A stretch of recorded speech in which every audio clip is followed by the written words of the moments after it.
राजनीति, आंदोलन, किसान, करप्शन, गरीबी, इन सभी मुद्दों पर आवाज उठाएगा अब तक न्यूज इंडिया। सत्ता के आगे जब भी सवाल कमजोर पड़ने लग जाए तो सवाल उठाने पड़ते हैं। बोल के लफ्ज आजाद है तेरे, बोल के सच जिंदा है अब तक। दर्शकों, स्वागत है आप सभी का अब तक न्यूज इंडिया पर। जाबिर शाह के साथ आज की स्पेशल रिपोर्ट। आज मालेगांव शहर C2 संगठन के राष्ट्रीय अध्यक्ष doctor comrade DL Karad Malegaon शहर पहुंचे, जहां पर राम सेतु पुल पर उनका जंगी सत्कार किया गया, सम्मान किया गया, आतिशबाजी पटाखेबाजी हुई।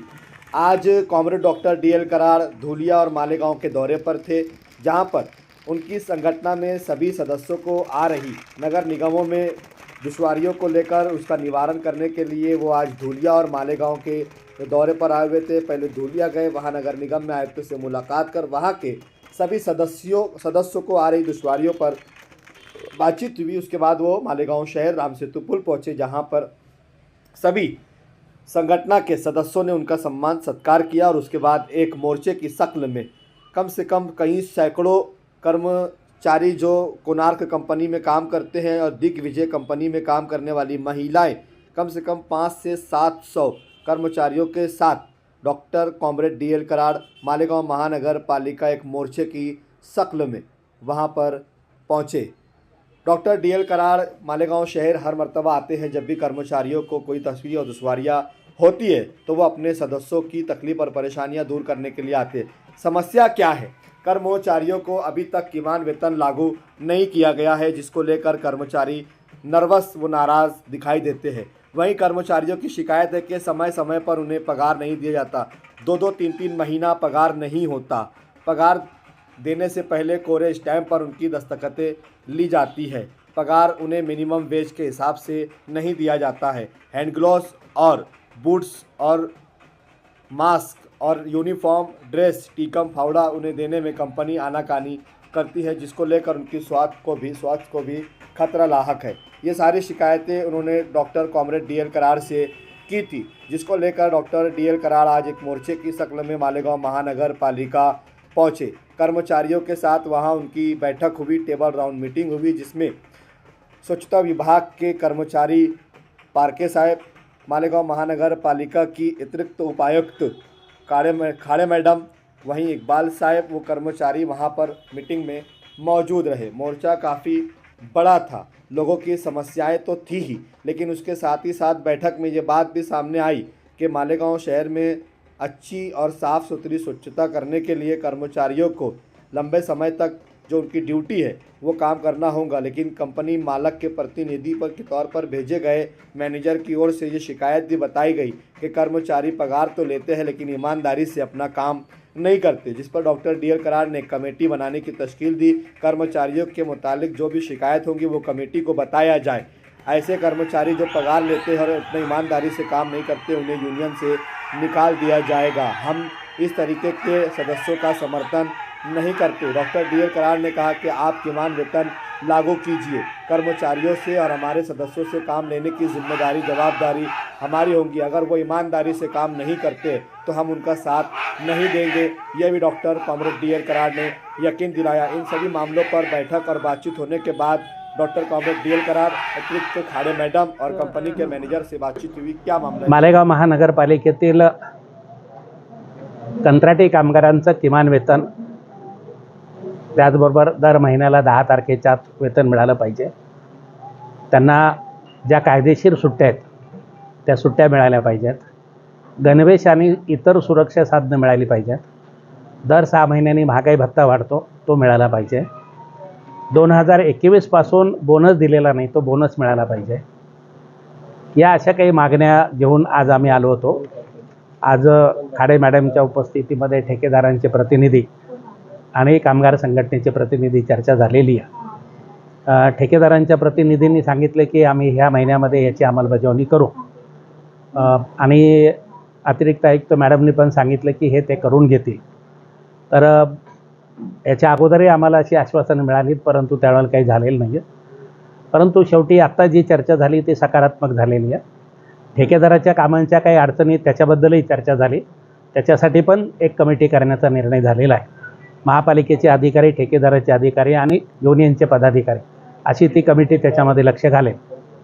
आमचं एवढंच म्हणणं आहे की छोट्या छोट्या नगरपालिकांमध्ये कामगारांना किमान वेतन आणि कायदेशीर अधिकार मिळतात आहे. मालेगावसारख्या महानगरपालिकेमध्ये मात्र कामगारांना याच्यासाठी आंदोलन करावं लागते. हे अत्यंत दुर्दैवी बाब आहे. परंतु आज सकारात्मक चर्चा झालेली आहे. परंतु याच्या अगोदरचा अनुभव लक्षात घेता युनियनने असा निर्णय घेतलेला आहे की जर या महिन्याच्या अखेरपर्यंत 28 फेब्रुवारीपर्यंत जर ह्या मागण्याची पूर्तता झाली ज्या कायदेशीर आहेत तर ठीक आहे, नाहीतर मग 1 मार्चपासून दोन्ही ठेकेदाराचे सर्व कामगार हे काम बंद आंदोलन करतील असा निर्णय मी त्यांच्यासमोरच दिलेला आहे. मला त्यांना सगळ्यांना आवाहन करायचं की या शहरामधलं साफसफाईचं घंटागाडीचं काम बंद करावं अशी आमची काही भूमिका नाही आहे. शहरातल्या नागरिकांना गैरसोय व्हावी अशी आमची कुठलीही भूमिका नाही. परंतु गेले अनेक वर्ष आम्ही किमान वेतन मागतोय, प्रॉव्हिडंट फंड मागतोय, ESI मागतोय, जे कायद्यामध्ये लिहिलेलं आहे ते कायदेशीर गोष्टी मागतोय. तरीसुद्धा महापालिका प्रशासन आणि ठेकेदार या कामगारांची पिळवणूक करतात आहे. हे मात्र आता आम्हाला पुढे चालू देणार नाही आम्ही, आणि ह्याच्यासाठी गरज पडलं तर मोठा संघर्ष करू. एकीकडे आपण म्हणतो की आम्हाला गावाला वेगळीच धरायची नाही आणि दुसऱ्या किमान वेतनासाठी तुम्ही कित्येक वर्षापासून लढताय. याचं सोल्युशन शेवटी निघणार केव्हा? आता महापालिका प्रशासन आणि ठेकेदारांनी ठरवायचं आहे. आम्ही जे मागतो ते फक्त कायद्यामध्ये लिहिलेले तेवढंच मागतोय आणि त्याची अंमलबजावणी करणे महापालिका प्रशासन आणि ठेकेदाराची कायदेशीर जबाबदारी आहे. हे न केल्याबद्दल याच्या अगोदरच्या ठेकेदारावर आम्ही 7 कोटीची रिकव्हरीचा दावा दाखल केलेला आहे. प्रॉव्हिडंट फंडाच्या रिकव्हरीचे दावे दाखल केलेले आहेत. आम्ही कायदेशीर कारवाई करतोच आहे, परंतु ह्याची अंमलबजावणी करण्याची जबाबदारी त्यांच्यावर आहे. आणि अपेक्षित असं आहे की ज्याच्यावर कायदेशीर जबाबदारी त्यांनी ते काम केलं पाहिजे. ते जर नाही केलं तर आम्ही कायदेशीरही मार्गाचा अवलंब करू आणि संघर्ष पण करू. कंपनीच्या प्रतिनिधीच्या स्वरातलं बोलणं झालेलं आहे, काय आश्वासन दिलं? त्यांनी पण सांगितलं की आम्ही तुमच्या कायदेशीर गोष्टीची मान्यता पूर्ण करू असं आता तुमच्यासमोरच त्यांनी सांगितलेलं आहे. तर आता ठीक आहे, ते 10 दिवस नाही, मी तर 1 महिना पूर्ण वेळ देतोय. 28 फेब्रुवारीपर्यंतचा वेळ देतोय. त्या काळामध्ये त्यांनी करावं. ज्यावेळेस ठेकेदाराला कॉन्ट्रॅक्ट दिलं जात होतं त्या टायमाला यांना सगळ्यांना सांगितलं होतं की आम्ही तुम्हाला गमबूट देऊ, सामान देऊ, हे सगळे बोलले गेले होतं. आयुक्त साहेब स्वतः बोलत होते. तरी आजपर्यंत 4 महिने म्हणजे त्यांना भेटत नाही. बरोबर आहे. तेच तर गोष्ट आहे ना की गोरगरिबांच्या बद्दल सरकारची, प्रशासनाची, ठेकेदाराची जी उदासीनता आहे हे याच्यातनं दिसून येते ना. आम्हाला युनियन का करायला लागतात? खरं म्हणजे अधिकारी आमचेच आहेत, त्यांना आमच्यापेक्षा जास्त कायदा कळतो. त्यांनी त्याची अंमलबजावणी करायला पाहिजे. अंमलबजावणी नाही केलं तर त्या कारवाई करण्याचे त्यांना संपूर्ण अधिकार आहेत. तरीसुद्धा आमचे प्रश्न सुटत नाही आहेत. त्याचं कारण हे उदासीन आहेत. कामगार वर्गाला गृहीत धरलेलं आहे. कामगार वर्गावर अन्याय केला तरी चालतो असं वाटतं. परंतु आता मला असं वाटतं की खूप अतिरेक झालेला आहे. मालेगाव महानगरपालिकेतल्या सगळ्या संबंधितांनी याची दखल घ्यायला पाहिजे. कंपनीतर्फे काय कामगारांसाठी नाराजगी व्यक्त केलेली आहे, आपण कामगारांना काय आवाहन करणार? कामगारांना पण माझं हे सांगणं आहे की मी फार कठोर आहे ह्या गोष्टीच्या बाबतीमध्ये. किमान वेतन आणि कायदेशीर अधिकार कामगारांना मिळाले पाहिजेत याच्याबद्दलही कठोर आहे. आणि कामगारांनी त्यांची नोकरीचे सगळे नियम पाळले पाहिजेत याच्याबद्दल पण मी कठोर आहे. मी अनेक युनियनमधनं माझ्या सभासदांना मी काढून टाकलेलं आहे कारण त्यांनी शिस्तीचं पालन केलेलं नाही आहे. म्हणून माझ्या सगळ्या कामगार बंधू भगिनींना मी हे सांगेल की आपण नोकरी करतो, आपण मालक नाही आहे.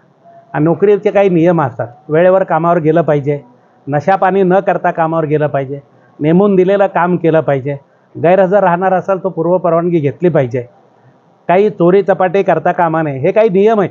हे नियम त्यांनी पाळायलाच पाहिजेत आणि ते पाळतील असं आमचे पदाधिकारी, मुख्य पदाधिकारी रमेश जगताप आहेत. आत्ताच आम्ही निर्णय घेतलेला आहे की आमचे 5 प्रतिनिधी, ठेकेदारांचे प्रतिनिधी आणि महापालिकेचे अधिकारी हे एकत्रित एक कमिटी आम्ही करतो आहे. आणि मग ठेकेदारांना कामगारांच्या संदर्भात असलेले जे प्रश्न असतील त्या प्रश्नावर सुद्धा त्याच्यामध्ये चर्चा होऊन मार्ग काढला जाईल. आणि कामगारांचे छोटे मोठे जे प्रश्न असतील ते प्रश्न पण ठेकेदारापर्यंत पोहोचवण्याचं काम केलं जाईल, ज्याच्यामुळे दोघं समन्वयानं काम करतील अशी अपेक्षा आहे. C2चे मेंबर्स, महानगरपालिका अधिकारी कर्मचारी आणि कोणार्क एंटरप्राइजेस आणि दिग्विजय यांच्याबाबत जे काही त्यांच्या अडचणी होत्या C2च्या, तर त्याबद्दल आपण आज आढावा घेतला. तर त्यांच्या ज्या मागण्या आहेत की मिनिमम वेजेस, बोनस, गमबूट्स किंवा इतर सिविक ॲम्युनिटीज मिळाल्या पाहिजेत कामगारांना आणि इतर जे त्यांचे अधिकार आहेत ते प्रोटेक्ट झाले पाहिजेत. याबद्दल आपण त्या एंटरप्राइजेस कोणार्कचे मेंबर आहेत त्यांना आपण सांगितलेलं आहे. पण या व्यतिरिक्त दिग्विजयला पण आपण असं कळवणार आहे लेखी. आमच्या स्वच्छता विभागाला मी असं निवेदन करते की त्यांनी ते लवकरात लवकर कळवून त्वरित त्यांच्याकडून कार्यवाही करून घ्यावी. या व्यतिरिक्त हे कचरा ही अशी गोष्ट आहे की रोज ते कचरा पडतोच आणि रोज काही ना काही वाद लोकल लेवलला कामगारांचे, ड्रायव्हरांचे किंवा इतर लोकांचे असे उद्भवत असतात. तर त्यासंबंधी आता आपलं फायनल कन्क्लुजन जे साहेबांनी सांगितलं की पार्टी ॲग्रीमेंट आपण करणार आहे की जे काही कोणार्कचे अधिकारी, कोणार्कचे मेंबर्स, महानगरपालिकेचे अधिकारी आणि सिटूचे काही अधिकारी यांची मिळून एक कमिटी आणि यांच्या वीकली किंवा 15 दिवसाला तरी अशा बैठका घेतल्या जातील की ज्यातून काही कर्मचाऱ्यांचं निलंबन असू द्या, एखाद्या कर्मचाऱ्यांचा जेन्युइन प्रश्न असू द्या किंवा इतर बाबतीत ज्या काही अडीअडचणी असतील किंवा कॉर्पोरेशनच्या ज्या काही अपेक्षा आहेत किंवा कोणार्कच्या अपेक्षा आहेत यांबद्दल जे काही कम्युनिकेशन आपण कर्मचाऱ्यांना केलं पाहिजे याबद्दल एक समन्वय साधून त्यावर तोडगा काढण्याचा प्रयत्न केला जाईल. तर यासाठी आपण पुरेपूर प्रयत्न करू. कामगारांचे अधिकार पण अबाधित राहिले पाहिजेत. या व्यतिरिक्त कंपनीला पण जो काही आहे मोबदला देतो त्याचा पण त्याने पुरेपूर शहराच्या स्वच्छतेसाठी आणि कामगारांच्या भलं कसं करता येईल यासाठी उपयोग केला पाहिजे. याबद्दल आपण पुरेपूर प्रयत्न करू. थँक्यू. एक ठेकेदारांच्या अधिकाऱ्याने सांगितलं की जे कामाची वेळ सकाळी 8 ते 3 पण 12 वाजेपर्यंतच काम केलं जातं, त्यामुळे शहरही स्वच्छ होत नाही आणि ठेकेदारावर ठपका बसतो.